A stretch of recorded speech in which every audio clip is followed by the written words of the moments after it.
les había prometido que la historia era sorprendente. Realmente esta historia está plasmada, como les decía, en un libro. Y la primera pregunta que nos surge a vuela pluma, de manera rápida, es ¿por qué decidiste escribir este libro y plasmar este suceso y todo lo que está a su alrededor? Porque no solo es el suceso en sí, sino es esa amabilidad de la que hablabas en el libro, que también se traduce en ese concepto de la preciosa amistad que tenía tu padre con Facundo. Sí, ahí nos estamos viendo los dos, jóvenes, y ese es el libro. El libro representó una especie de terapia familiar. ¿Cuál es tu padre? Mi padre, el de la izquierda. El de la izquierda de Facundo. Sí. O sea, el de la derecha según se ve la... Exactamente, sí, para vosotros es de la derecha.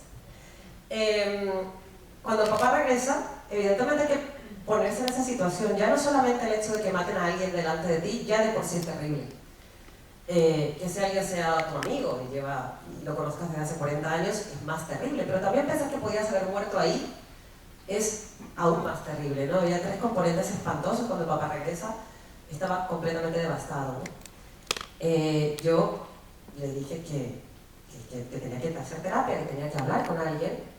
Lo mandamos al psiquiatra, español no argentino, lo mandamos al psiquiatra y el psiquiatra me dijo, mira, tu padre viene aquí, hablamos de música, de teatro, de cine, pero no me cuenta absolutamente nada. Entonces, mi hermana y yo, que habíamos asumido un poco las labores tratando de sustituir a mamá, porque claro, mi hermana y yo nos sentíamos bastante mal, porque nosotros habíamos mandado a papá a esa gira. Mi madre había muerto 2 meses antes y le dijimos, mira papá, lo que necesitas es volver al trabajo. Tienes que animarte, tienes que estar con Facundo, que Facundo en el último momento de su vida estaba muy místico, muy positivo, tenía un mensaje muy amable con la vida, ¿no? Entonces pensamos que era lo mejor que le podía ocurrir y lo mandamos allí, va y le pasa esto, ¿no? Entonces lo empezamos a proteger un montón, mi hermana se encargaba de toda la parte de cuidados y yo me encargaba un poco del ocio de mi padre. Íbamos todos los miércoles en Madrid a un restaurante argentino, Pampa Argentina se llamaba, y pues tomábamos vino y hablábamos. Y en ese momento me dijo la primera frase del libro un día, me dijo que cuando vi su cabeza inclinada sobre su hombro izquierdo pensé que yo también estaba muerto. Y yo llegué esa noche a casa y empecé a escribir. Y surgió el primer capítulo. Y de ahí surgió nuestra rutina. Todos los miércoles quedábamos en ese restaurante, él me contaba, yo escribía, los viernes se lo leíamos a mi hermana, llorábamos los tres. Y fue la terapia familiar creo que más bonita que pudimos tener, y este libro es el resultado de eso probablemente. También me gustaría decir que no es un libro triste, la historia es muy triste, pero el libro no es triste porque Facundo no lo era. Facundo era un tipo con mucho sentido del humor, con un humor muy cáustico, con muchos episodios de la vida muy interesantes. Entonces el libro no es triste, y si me apuras creo que dentro de la tragedia el libro probablemente sea un libro que hable del sentimiento más puro y más lindo que hay en el mundo, que es la amistad.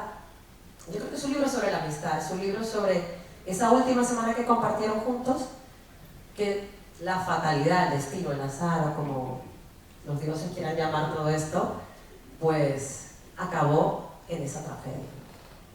O sea, que podríamos decir que la motivación principal es casi terapéutica, ¿no? Como planteas. Pero acabas de dar con 2 palabras que para mí son claves, que son destino y azar. No sé si lo pensarán ustedes, pero siempre los ponemos más o menos en el mismo campo semántico, destino y azar, cuando son muy diferentes. Realmente el destino es completamente opuesto al azar. Yo te voy a pedir que te mojes, porque lógicamente que digas realmente qué piensas acerca de sí. Porque claro, Gabriela, hablando con ella, me decía, es que imaginaos que se hubiera pinchado una rueda del coche, que no hubiera recibido esa llamada de ese productor diciendo no te puedo ir a llevar. ¿Hasta qué punto realmente uno quiere o queremos pensar que lo que ocurre por ese destino, o sencillamente esa teoría del efecto mariposa, si alguien hubiera soplado ese día no hubiera pasado lo que ocurrió? ¿Hasta qué punto tu posicionamiento desde el libro surge, ¿no? Porque ese complejo de culpa que decías, ellas mandaron a su padre a este viaje, ¿no? Entonces, imaginaos lo que podría haber pasado. Sí, yo creo que hay un poco una mezcla en todo esto, ¿no? Porque, claro, a posteriori es más fácil analizar estas cosas, pero mi padre y yo, que en ese restaurante, vino mediante, hablábamos tanto, llegamos a la conclusión de que había muchos signos, muchas cosas que nos hacían prever, o a él, a posteriori, que la vida de Facundo probablemente estaba llegando a su fin. Facundo esa semana estuvo diferente. Esa semana estuvo nosotros hicimos muchas giras de trabajo con Facundo Cabral y él era del hotel a la casa, de la casa al hotel, y de repente estaba como profundamente asombrado de la naturaleza y de las cosas, y disfrutaba muchísimo en el viaje de Quetzaltenango a la ciudad de Guatemala. Es precioso, se pasa por un sitio maravilloso que se llama el Lago de los Siete Colores, que es ideal, y él se paró a mirar y a contemplar, estaba como diferente, hablaba mucho de la muerte. En el libro hay una cantidad de conversaciones que mi padre y él tuvieron sobre la muerte, ¿no? Decía, ¿en qué ciudad te gustaría morir? Y decía, me da igual, quiero que sea en domingo, porque todas las ciudades son iguales en domingo. Recordaban el famoso tango de moriré en Buenos Aires a las 6 de la mañana, será de madrugada, que es la hora que mueren los que saben morir. Hablaban muchísimo de la muerte. De hecho, el último concierto, Facundo Cabral se despidió de la gente. Dijo, me despido, vosotros habéis sido mis compinches en la vida, pero ha llegado el final, lo que ocurra mañana solo Dios lo sabe. Y al día siguiente lo asesinaron. Entonces, mi padre, que además de pegarse la vida, se ha pegado mucho la fe a raíz de todo esto, piensa, bueno, entre las muchas teorías que tenemos, donde incluso hay ángeles y demás, él piensa que no le tocaba, que no estaba en esa lista, y Facundo sí. Yo creo mucho en esa concatenación de hechos que tuvieron que ocurrir para llegar a ese desenlace, ¿no? O sea, es verdad lo que tú dices, si se paran a tomar un café, si se detienen se pincha una rueda, si deciden no volver o quedarse a tomar algo, o sea, todo tuvo que ocurrir de esa manera para que evidentemente pues esas tres personas su destino cambiara completamente, ¿no? De hecho, el que Facundo Cabral estuviese en ese coche para este cártel del narcotráfico fue pues mal, porque evidentemente esto tuvo un interés mediático que no hubiese tenido si Facundo Cabral no está dentro de ese coche. Entonces creo que sí, que llámalo azar o llámalo destino, son cosas que son incontrolables y que demuestran lo vulnerables que somos en general con todo, ¿no?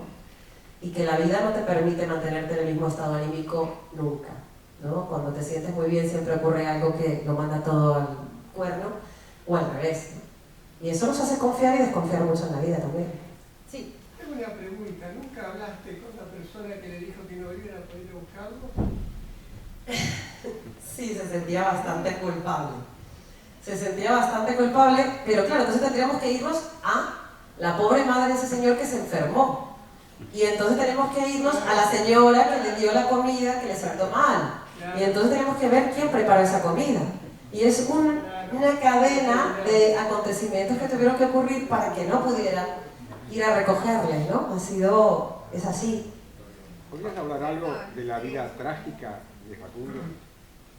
Sí, la vida de Facundo, que nosotros le hemos escrito también en el libro, tiene muchos hechos que rozan la inverosimilitud, ¿no? Si nos ponemos a pensar, porque en la vida de Facundo ha pasado de todo, absolutamente de todo, son como 8 vidas en una, entonces, además se las contaba, ¿no?